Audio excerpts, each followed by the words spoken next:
Sziasztok! Ma egy burgonyás kenyeret fogunk dagasztani. Megmondom őszintén, nem nagyon szeretem, nem is sűrűn csinálok, mert nekem állandóan szinte folyik a tészta, de most úgy gondoltam, hogy hát ha együtt sikerülni fog, nem fogjuk agyon hidratálni a tésztát, 70, maximum 72% vizet fogunk hozzáadni, és így szerintem egy nagyon jó kis pihepoha kenyeret fogunk együtt készíteni. Fogjunk hozzá. Most 60 deka lisztből fogok dagasztani, ebből a kész kenyér 1 kg körüli lesz.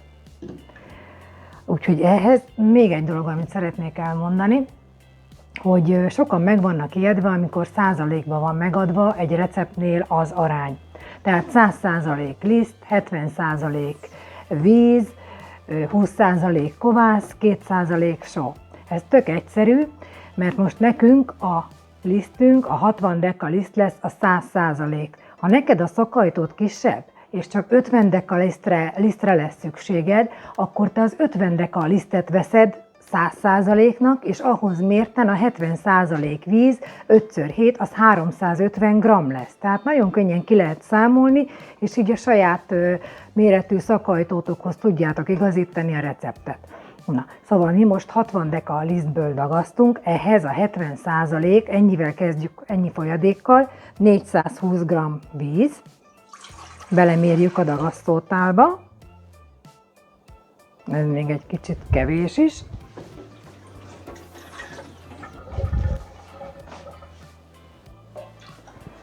Így. Ehhez teszünk 20% kovászt, tehát 6x2 12, 120 g kovászt. Ilyenkor aktív a kovász, amikor még púpos a teteje, de a tetején már jönnek a kis légbuborékok, egy-egy ki is pattant, és belekavarunk, akkor szálas. Most aktív, tehát belemérünk 120 g kovászt.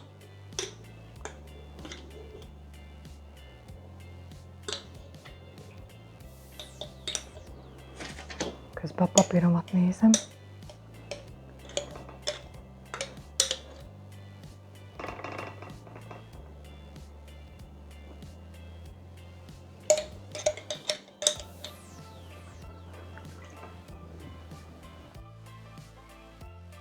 Kicsit elkeverjük.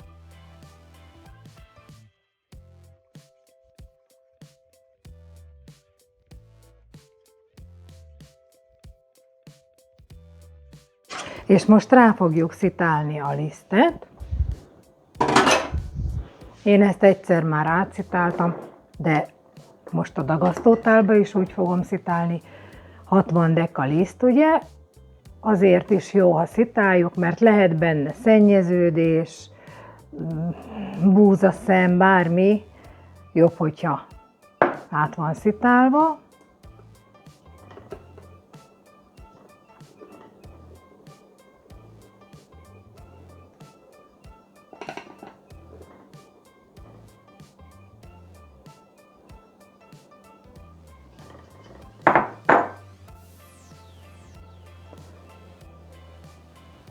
Így.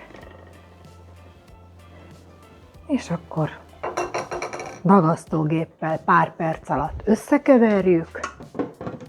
Tudjátok, ez a fermentolízis, csak így hagyjuk összekeverve fél órát, majd tovább nem hagyom ebbe a melegbe, fél óra bőven elég.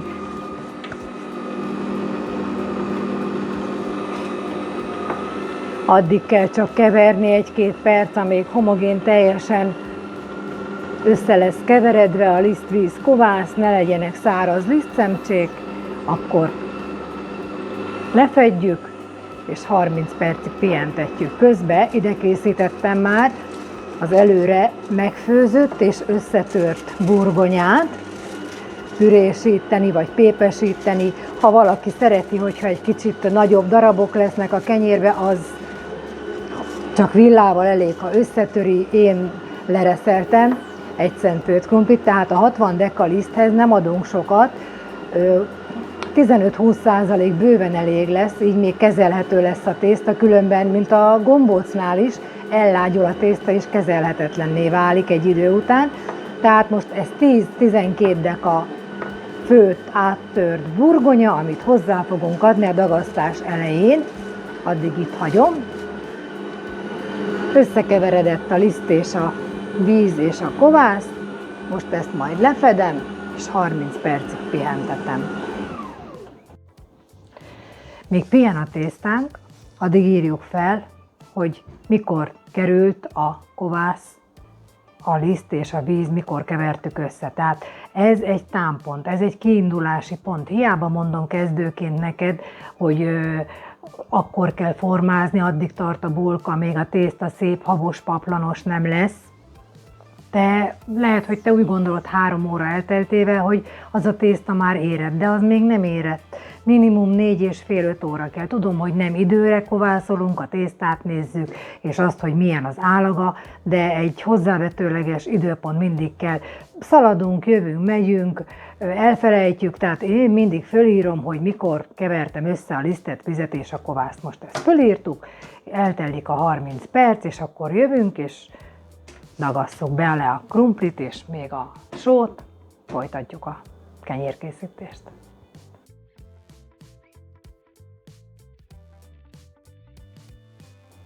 –30 percet hagytuk fermentálódni a lisztet, vizet, kovászt.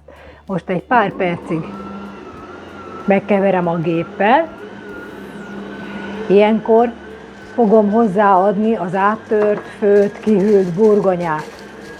Aki nem így szeretné, az lamináláskor is akár megfogja az egész krumplit és ráreszeli, és összehajtogatja a tésztát, úgy is lehet. Úgy is lehet, hogy rögtön az elején a kovászliszt, víz, burgonya összekevered, és úgy hagyott fél órát.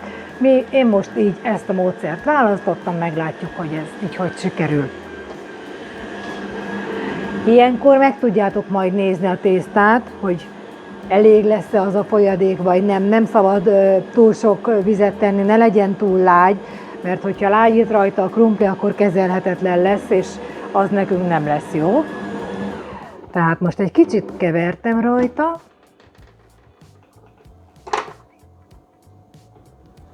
Lehúzom így a karról, és hozzáteszem a burgonyát.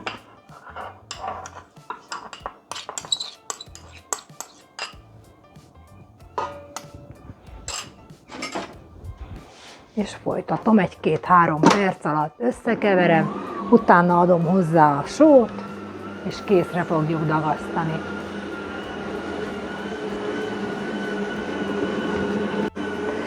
Két 2,5% sót teszünk hozzá, én most a burgonya miatt teszek egy picit többet, nem 2%-ot, tehát a 60 deka liszthez 15 g sót fogok tenni.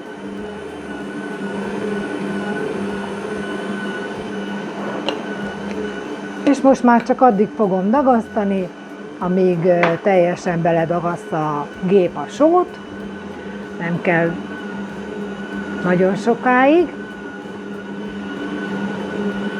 És majd, ha leállítom a gépet, meg tudom nézni, de menet közben is meg tudjátok nézni, megfogni, hogy kell-e még hozzá víz, akkor egy picit tegyetek.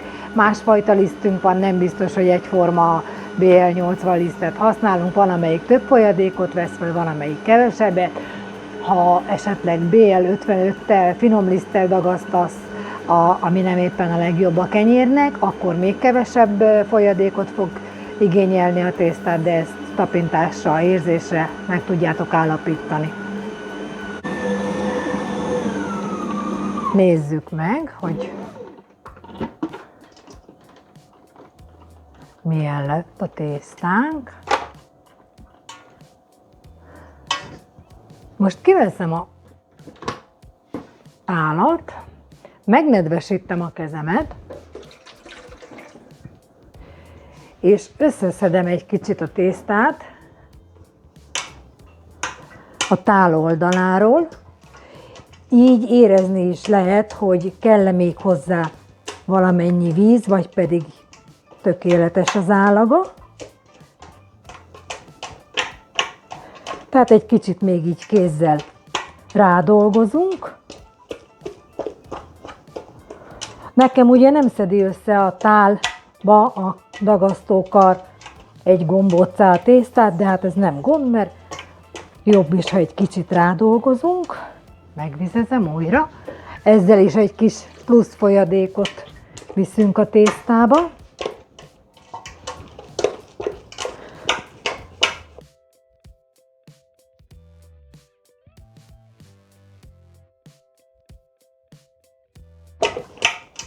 Most már szépen összeáll a tészta.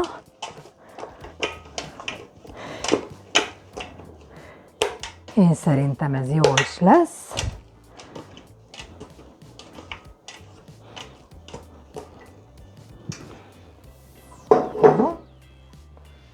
És átteszem előre kiolajozott, vékonyan kiolajozott tálba, aminek van fedele. Kicsit megvizezem még a kezemet, és szépen eligazítom a tésztát.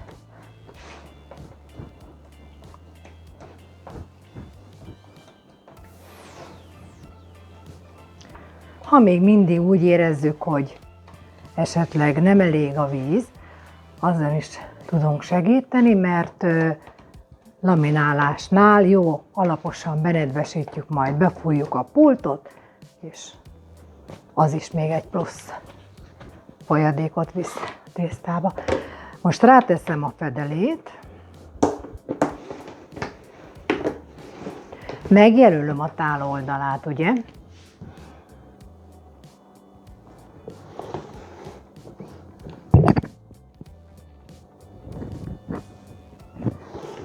Így, és nagyjából 80-90% térfogat növekedést fogunk megvárni, szinte dupláz a tészta, akkor fogjuk majd formázni, addig hagyjuk, ugye most meleg van, szépen fog érni a tésztánk, 50 perc múlva, 45-50 perc múlva jövünk vissza, és akkor laminálunk.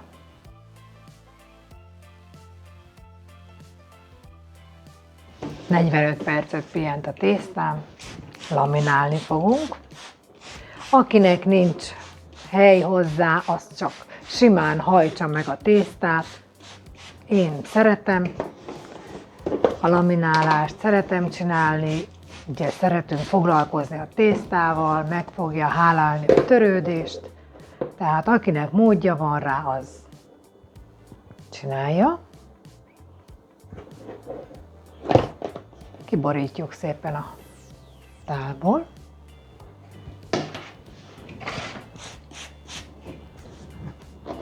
És kihúzgáljuk. Nem kell túl nagyra. Megnyújtjuk így szálakat szépen.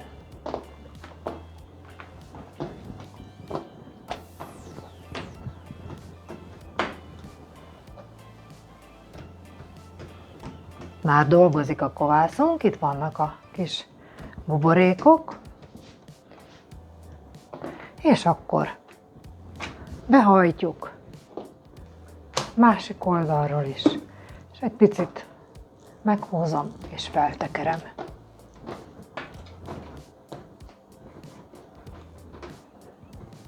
Nézd! Mehet vissza a tálba. Szerintem nem is kell több víz, mert érzem, hogy már engedett a tészta, már kicsit lágyult ahhoz képest, amilyen volt. Tehát visszatesszük, és újabb 45-50 perc, látni fogjátok, ahogy az előző hajtás nyomai után kisimul a tészta, újra lehet hajtani, jövünk vissza.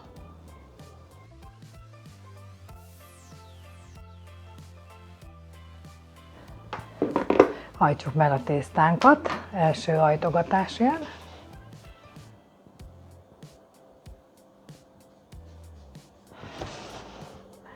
Vizes kézzel középen alányúlunk, felhúzzuk és leengedjük maga alá.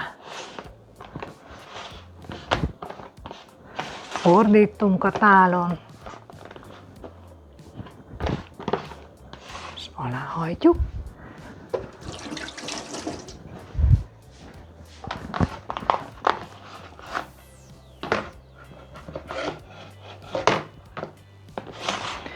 és a másik oldalt is. És már érezhetően lágyabb a tészta, tele van buborékokkal, úgyhogy jól dolgoztunk. Letakarjuk, és jövünk vissza második kuilhajtással.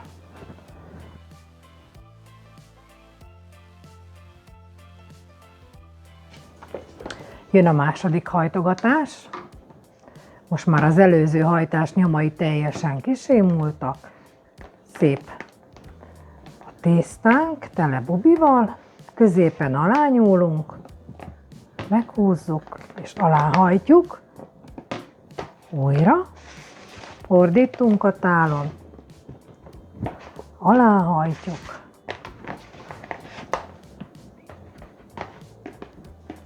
És még egyszer a másik oldalt.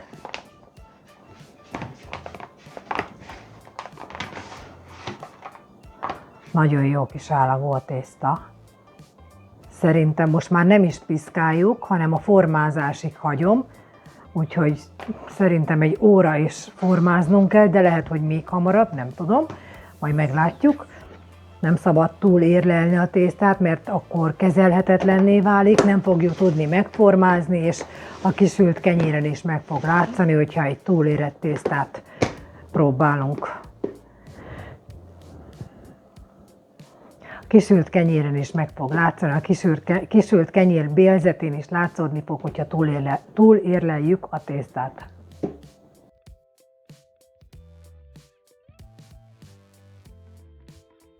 Formázzuk meg a tésztát. Ez már igencsak sietős állapotba kerül.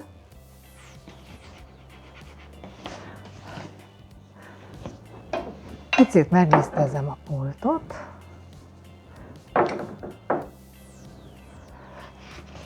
Habkönnyű a tészta, különben állagra, látszik, hogy tele van levegővel, ilyen remegős.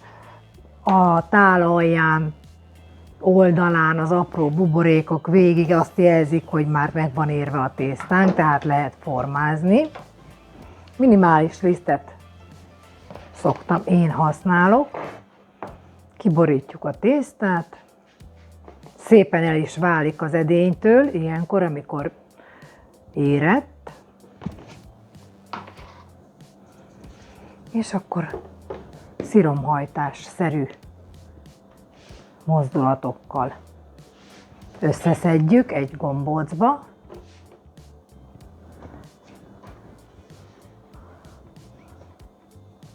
Mint egy nagy paplan, annyira egy felhőszerű az egész. Nagyon jó. Remélem a tiétek is ilyen jól sikerül. Mindenhol tele bubival, tegyük félre, kicsit hagyjuk pihenni, hogy újra ellazuljon a tészta, és szépen meg fogjuk formázni, és megy a szakajtóba, addig a szakajtót szórjátok meg rizsliszttel, ebbe fogjuk tenni, egy negyed órát még pihentetem, és formázzuk.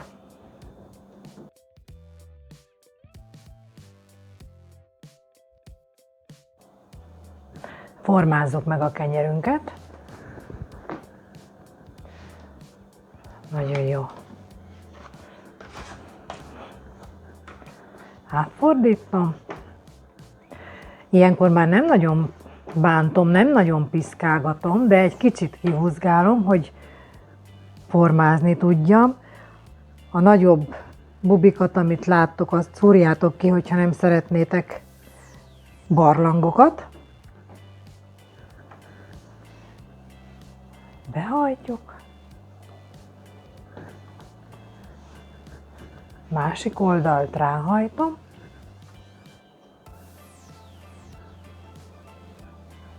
Kicsit átnyomkodom. Na, itt aztán van bőven nagy buborék. És fogom. És föltekerem.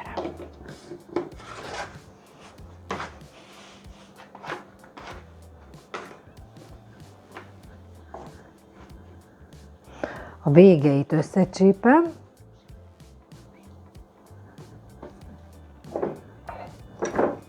egy kis liszt,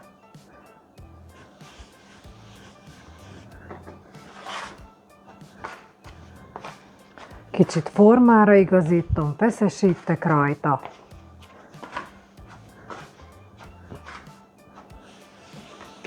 még amit látok, nagy levegőbuborékokat, azt még itt megszúrom.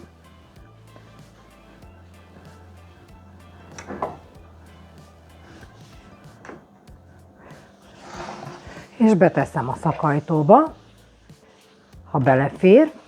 Most ez nagyon megnőtt. Ja, hát ez jó tele lett.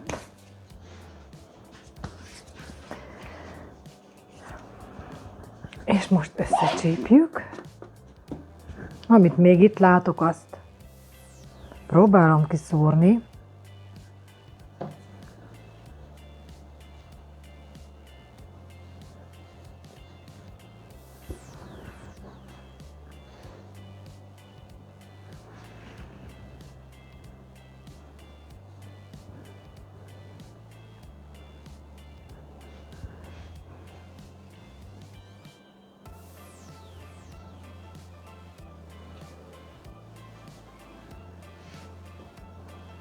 Csipkedjük össze tésztát.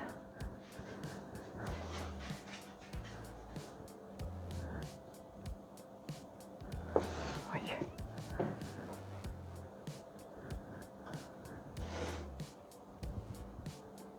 nem akarja.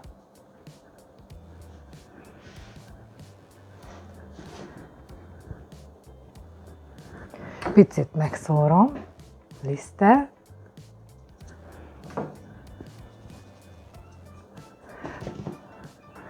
Letakarom konyharuhával, és azonnal megy a hűtőbe. A hűtőbe 5 foknál ne legyen melegebb, mert reggelre túl fog kelni a tészta, és ki fog mászni a szakajtóból. Tehát letakarjuk, és betesszük a hűtőbe. Reggel jövünk, és meg fogjuk sütni.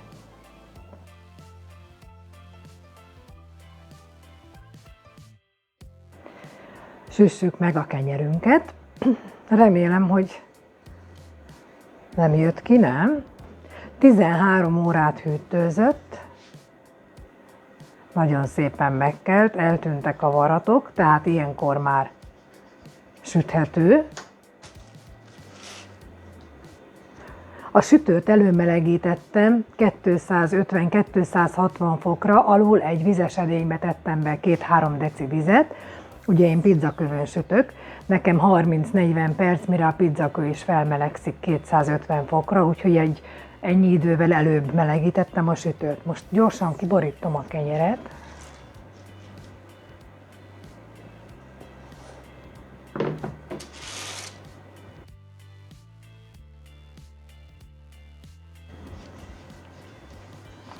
A felesleges rizslisztet lesöpröm róla.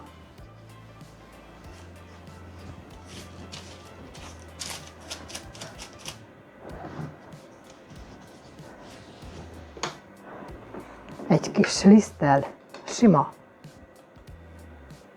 BL80-nal szoktam megszórni.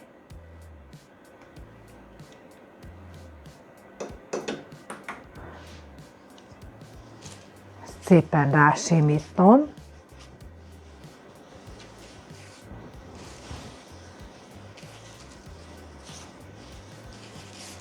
Nem kell vastagon, mikorra így rásimítjátok kézzel, addigra éppen lejön róla a felesleg. A papírról is gyorsan lesöpröm a felesleges lisztet. És most ide kell a szemüveg. Nem nagyon fogom cifrázni. Egy fogfájóval behúzom nagyjából, hogy hol fogom a fő metszést ejteni.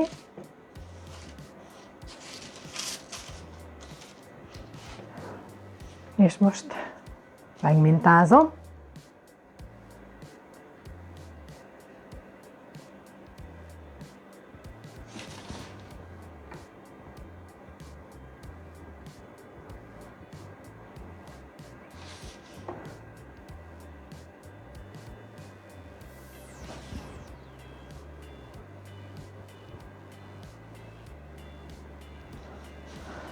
Oldalra is.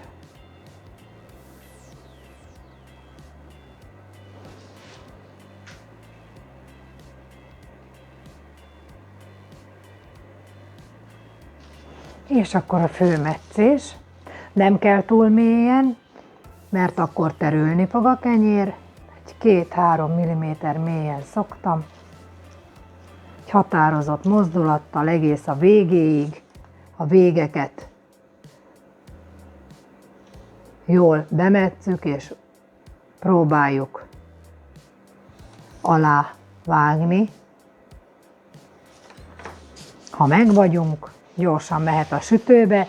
Sütőt ilyenkor átkapcsolom csak alsó módra, és 20 percig fogom csak alsó módon gőzzel sütni. 240 fokra állítom most már a sütőt.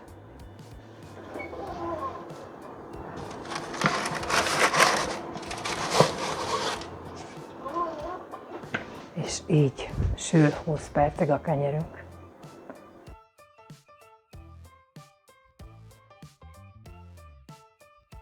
Eltelt a 20 perc, most kiveszem a vizes edényt a sütőből.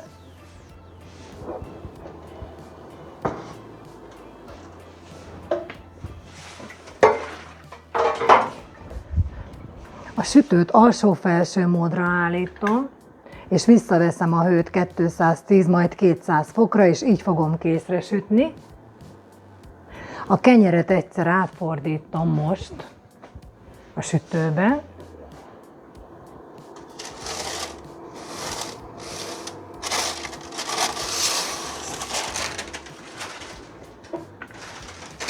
És körülbelül szerintem 50 perc alatt készre fog sülni a kenyerünk.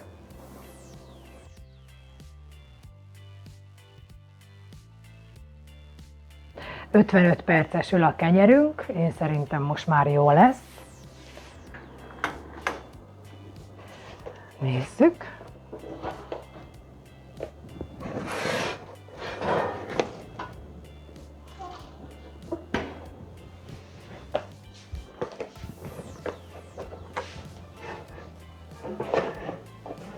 Hát,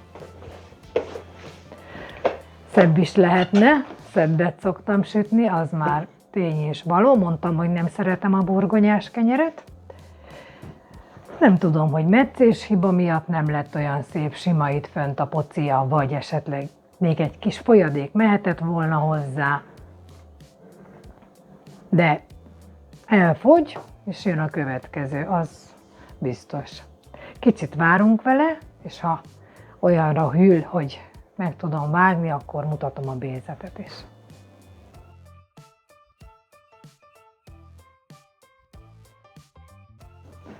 Nézzük meg, mit sütöttünk. Most még langyos egy kicsit. Nagyon jó, ropogós. Az ilyen szeletelés nem az én feladatom szokott lenni, de hát most kénytelen vagyok én vágni, ha átéri egyáltalán a kés. Meglátjuk, hány barlang van benne.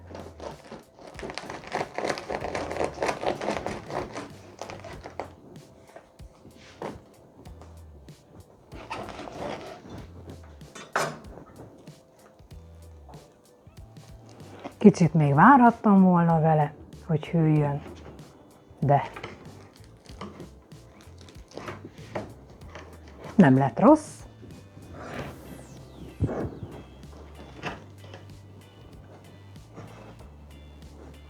Puha. Biztos, hogy finom lesz.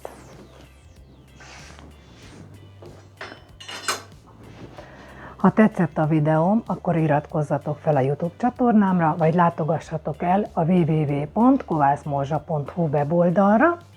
A Facebookon lett ugye az új csoportunk, a Kovász Morzsa Szatmári Erika, oda is érdemes ellátogatni, ott napi szinten a sütéseimből töltök fel képeket, posztokat, ott tudtok kérdezni, és tudok válaszolni a kérdésekre, sőt a saját magatok által készített kenyereket, kifliket, mindenfélét föl tudjátok nekem tölteni és megmutatni.